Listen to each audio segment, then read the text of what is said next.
on. Alison, you were 11 when you joined the cast of Little House on the Prairie. What memories do you have of working with Michael Landon?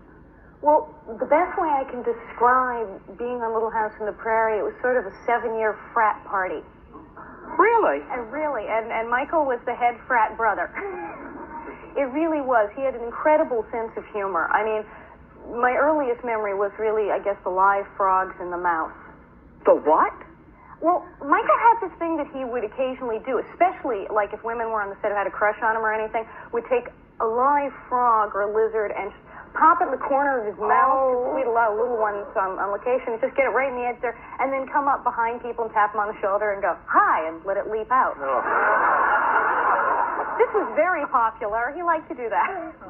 You know, you don't think of him as being a practical joker. Well, something to keep in mind is, okay, I was Nellie Olson. I was this vicious, awful, terrible person, did all these things, but, you know, I didn't make that stuff up.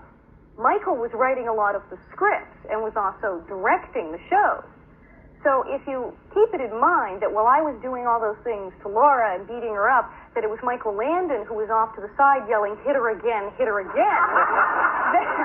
is the mind that we're talking about here. Where or how did you hear about his passing on?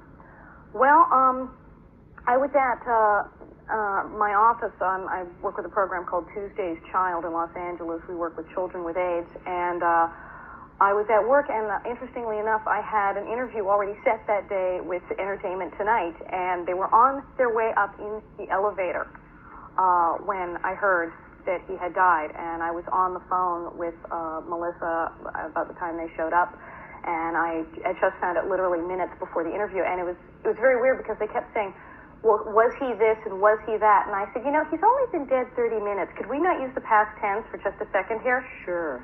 That's so hard, isn't it? It's a little quick. A little quick. What happened since that show to you? What have you been doing? Well, first of all, I got old.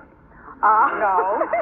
No, you didn't. Aged rapidly You here. got lovely is what happened. You got lovely. Thank you. Oh, okay, good.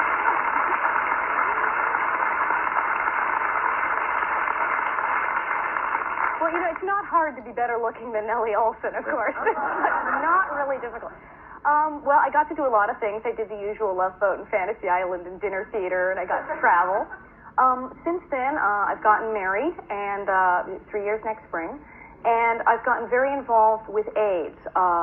If you watch the show, you may remember the guy who played my husband on the show, Percival, played by Steve Tracy. He died of AIDS in 1986. He was about 32.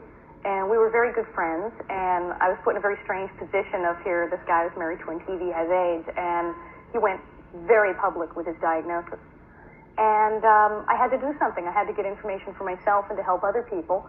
And now I've done a lot of things with the AIDS Project in Los Angeles as well as Tuesday's Child. And she has her own cable show. Still to come, stars from the